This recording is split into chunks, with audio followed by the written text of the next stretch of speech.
wasiirka arrimaha gudaha Soomaaliland Maxamed Kaahin Axmed oo qaybo ka mid ah warfidiyeenka kula hadlay dhismaha wasaaradda arrimaha guduhu ku leedahay magaalada Hargeysa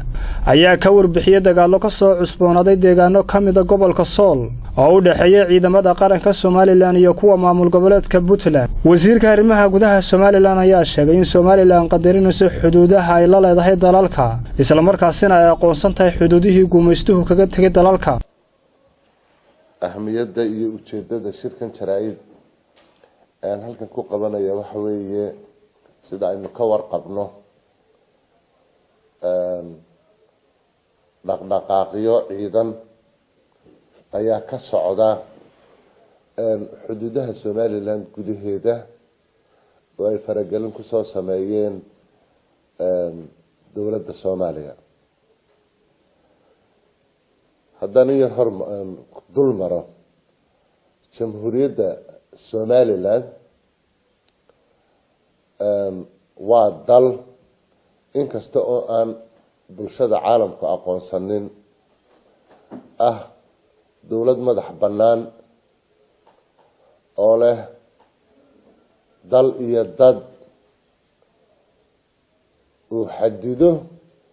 حدودها عالمية هي أفريقية عالم كما كتير. wasiirka wasaaradda arrimaha gudaha Soomaaliland Maxamed Kaahin Axmed ayaa sheegay in gobollo ka mid ah dalka Soomaaliya laga soo raray ciidamo isla markaasina la soo duldhigay ciidamada qaranka Soomaaliland. Dhanka kale wasiirka wasaaradda arrimaha gudaha Soomaaliland ayaa baaq u diray bulshada caalamka iyo dalalka jaarka isagoona sheegay in wixii halkaas ka yimaada ay Soomaaliland mas'uul ka noqon doonin. Dhanka kale waxa uu baaq u diray dawladda Soomaaliya isagoo ugu baaqay inay joojiyaan colaadda. Ugu dambeyntiina wasiirka wasaaradda arrimaha gudaha Soomaaliland Maxamed Kaahin Axmed waxa uu sheegay in Soomaaliland difaacan doonto dalkeeda. marka ugu horeysa bulshada caalamka dalalka aanu jaarka nahay dalka Djibouti dalka Ethiopia madaxweynaha Djibouti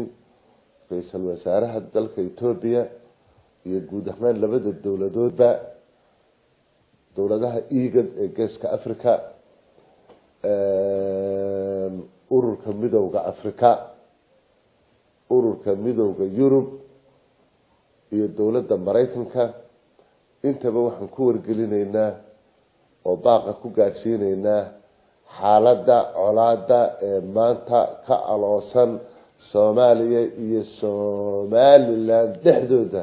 Somaliland mas'uul kama ahay waxa ka mas'uula dawladda Soomaaliya waxa la leeyahay wixii dhibaato ah ka yimaadana mas'uuliyaddu iyagii saaran tahay karta waxa weeye in xuduudihiina ku ekaataan wali waxaanu diyaar u nahay meelaha qaar ka xuduudaheeda inaanu bambaanino caasimadaha iyo magaalooyinka waaweyn annagoo maatada u dareynayna annagoo nabadgelyada shardi ku xidhimayno cidda lagu soo xadgudbay waa Somaliland عند حدود دي الدلك دي ممكن الوجرة وسوماليلاند arrimaha dulqaadkeeda waxaan u leenahay inaanay arinta colaad dib aan colaad dambe aanay abuurmin Soomaaliya colaad badan baa maxaan ku dhahday ayaa soo martay iyagay imika dhibaatadu hortaala marka waxaan u leenahay war saaxiibayaal inta annaka lagu foogantihiin ee Somaliland dibta ku haysaan ee waxaan oo ciidanay saaka jooga